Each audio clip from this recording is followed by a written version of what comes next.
నమస్కారం NS news కి స్వాగతం. నా పేరు ఉషా. ముందుగా ముఖ్యాంశాలు. నిజామాబాద్ జిల్లా నవీపేట మండల కేంద్రంలో భారతీయ జనతా పార్టీ ఆధ్వర్యంలో రాహుల్ గాంధీ దిష్టిబొమ్మను దహనం చేస్తూ నిరసన కార్యక్రమం నిర్వహించారు.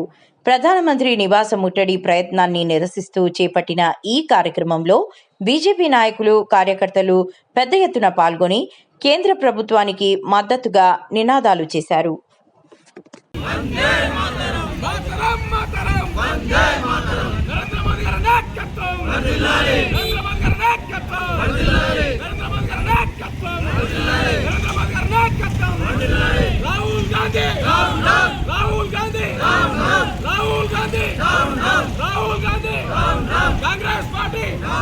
కాంగ్రెస్ పార్టీ ఇండియా కూటమి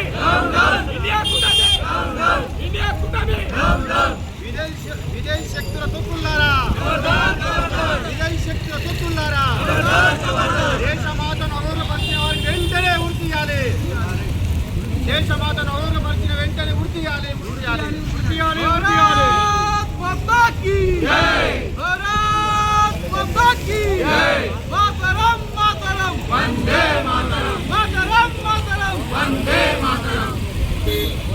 నరేంద్ర మోదీ గారి నాయకత్వం, నరేంద్ర మోదీ గారి నాయకత్వం, నరేంద్ర మోదీ గారి నాయకత్వం. భారత్ మాతా కీ, భారత్ మాతా కీ. లేపాలంటే అప్లికేషన్ ఇవన్నీ లేపాలి. నీకు తెలియదా? భారత్ మాతా కీ. దేశంలో ఏదైతే అభివృద్ధికి మారుపేరుగా భారతదేశం ముందుకెళ్తా ఉంటే ఒకవైపు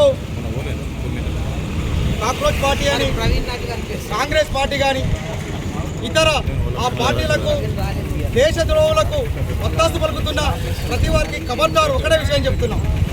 ఇది భారతదేశం. మన దేశంలో ప్రజాస్వామ్యానికి ఒక హక్కు ఉంది.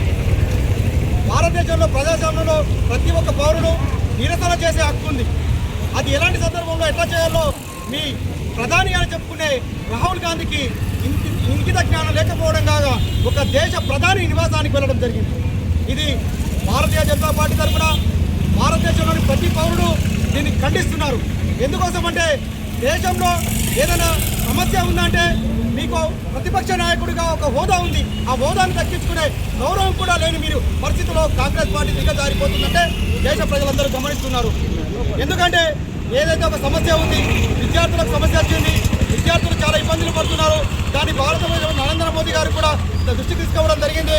ఈ సమస్య ఇది చాలా ఖండించే విషయం. దీనికి సంబంధించిన వ్యక్తులను అరెస్టు చేయడం జరిగింది. ఆ నీట్ పరీక్షను తర్వాత వేరే పేపర్ ద్వారా పరీక్ష నిర్వహించడం జరిగింది. కొన్ని లక్షల మంది ఎగ్జామ్ రాయడం జరిగింది. వాటి ఫలితాలు రావడం జరిగింది. ఒకవైపు దేశం ఎలా అభివృద్ధి చెందుతుందంటే మరోవైపు ఈ ప్రతిపక్ష నేత, అవగాహన లేని నేత భారత ప్రధానమంత్రి నరేంద్ర మోదీ ఇంటి గారికి పోయి వారి ఇంటి మీద నిరసన చేయడం జరిగింది. వారి ఇంటి మీద చేయడం అంటే మన దేశం మీద మనం చేయడం అనేది అయితే మన దేశంలో పుట్టి దేశానికి వ్యతిరేకంగా వస్తున్న నీలాంటి నాయకులు ఎన్నటికీ నాయకుడు కాదు. ప్రతిపక్ష హోదా ఉంది. ఖబర్దార్ రాహుల్ గాంధీ గారు ఒక్కడి ఆలోచించుకోండి. మీరు మాట్లాడాలనుకుంటే మీకు మీడియా ఉంది, మీడియా మీద వచ్చి మాట్లాడండి. లేదనుకుంటే ప్రజలు ఉన్నారు, ప్రజల మీద మాట్లాడండి. లేదంటే పార్లమెంట్లో మాట్లాడండి, రాజ్యసభలో మాట్లాడండి. కానీ ఈ తుచ్చమైన విద్యార్థులను వారి భవిష్యత్తు రానున్న రోజుల్లో ఎంతో గొప్ప భవిష్యత్తు అంటారు. మన దేశంలో ఎంతో మంది పెద్దలు చెప్తున్నారు, దేశానికి వెన్నుముక ఉందంట యువకులు, యువత. ఆ యువతని తప్పుదారు పట్టించి ఈ దేశంలో ప్రతి ఒక్క పౌరుల్ని ఇలా నువ్వు దేనికోసం ప్రయోగం చేస్తున్నావు.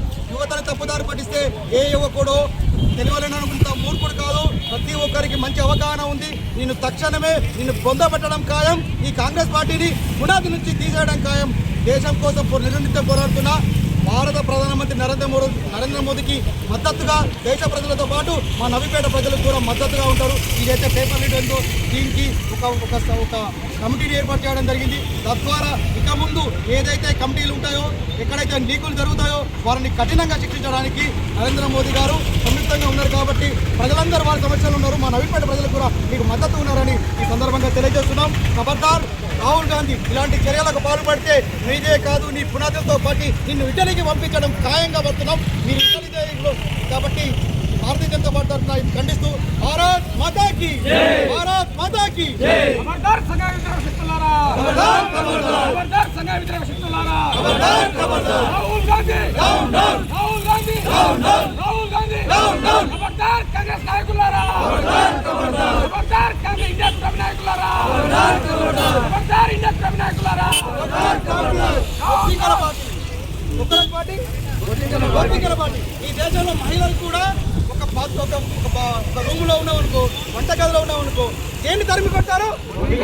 అట్లాంటి నువ్వు ఆ పార్టీకి మద్దతుగా ఉండి దేశంలో ఇంత పెద్ద పార్టీ అని చెప్పుకునే కాంగ్రెస్ పార్టీ ఒక కొక్రోజ్ పార్టీ, ఒక సోషల్ మీడియాకు మద్దతుగా నిలుస్తూ దేశద్రోహ పార్టీగా నిలుస్తుంది. కాబట్టి cockroach party, Congress party, cockroach party, దేశ విద్రోహ శక్తులు, దేశ విద్రోహ శక్తులారా.